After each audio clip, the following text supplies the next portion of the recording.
The first thing you're gonna do on your paper to create your Keith Haring person showing movement is you have to pick your movement. Do you want your person to be kicking? Do you want them to be jumping up and doing a herky or a toe touch? Do you want them to be doing some kind of dance move? Whatever it is, you have to draw it first as a stick figure.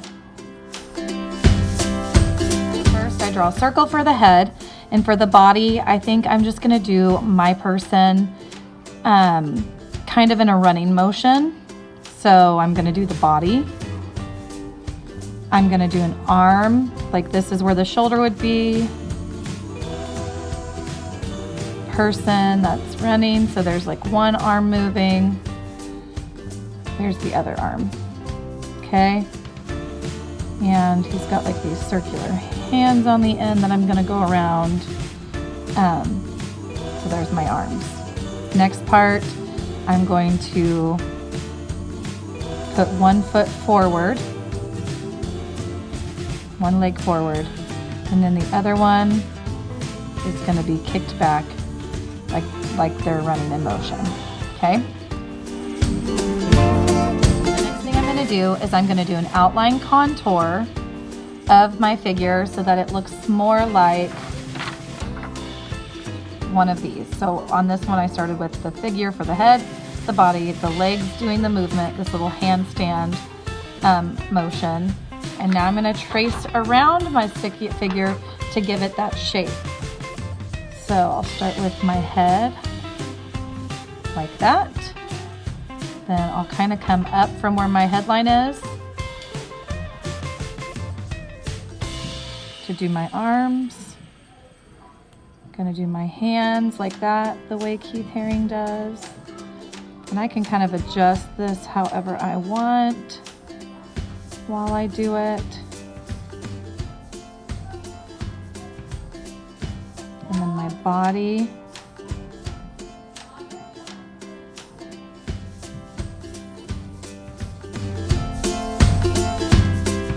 Just erasing that whole stick figure out of my outline. Okay. And if there's something I don't like if this is too skinny, or if I feel like this leg is not low enough, then I can just come over and I can tweak it however I need to, and then erase what I was correcting. I can even make this one longer if I wanted to, make this one wider, bring this one down a little bit, just like that, and then erase everything that I don't want. I want you guys to notice that as I'm doing this with this Sharpie, I'm noticing that this Sharpie is not the best. And I really want a good, crisp, thick black line. I'm even gonna start making it bigger. So I don't want my Sharpie to not be good. So I'm gonna take the lid off, put that in the lid bucket, throw my marker away. It's no good to me now. Get another Sharpie. See if we can make this a little bit better. Another thing is that, like I said, we want a bold line. So just going over it once, that's kind of a thin line. And we also don't necessarily want there to be these sharp corners. So I'm gonna round that. And I'm also gonna bring my Sharpie out and make it a little bit thicker as well. I've got my lines done, my tracing. Now I'm just going through and making everything just a little bit thicker, not too much thicker, just a little bit, because I really want this to stand out after I color it a solid color, just like that. All right, so I'm done with my Sharpie. I'm gonna go in with my eraser and really get those light sketches I did, because I want it to be nice and clean when I color it, because when I go over this section with a marker, especially if you use a lighter color like yellow or pink or the light green, you'll see those pencil lines underneath if you don't really erase them really well. That's why it's so important that when you draw your person, You don't use a heavy hand, which means you don't push down on your paper with your pencil. You want to sketch lightly until you get it the way you want. So that's coloring your figure with the Mr. Sketch markers. I want you to notice that there is a skinny edge and a wide edge. You want to use your wide edge to make a thicker line.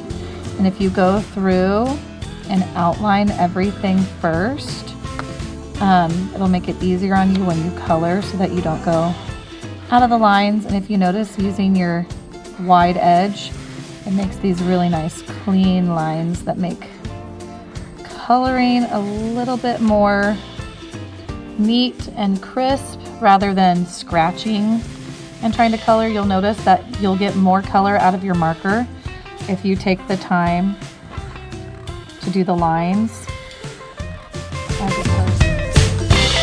This is 2 coats of marker.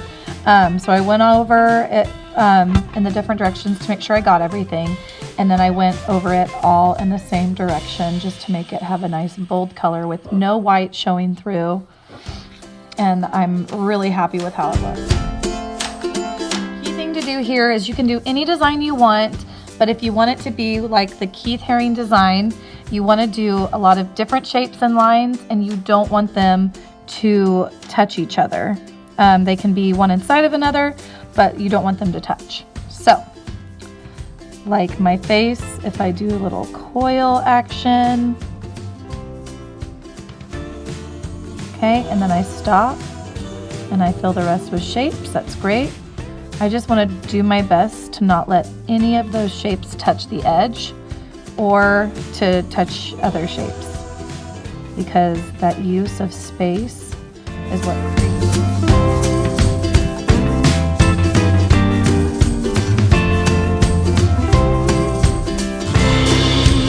Now I'm going to show you a time lapse of the whole thing from start to finish.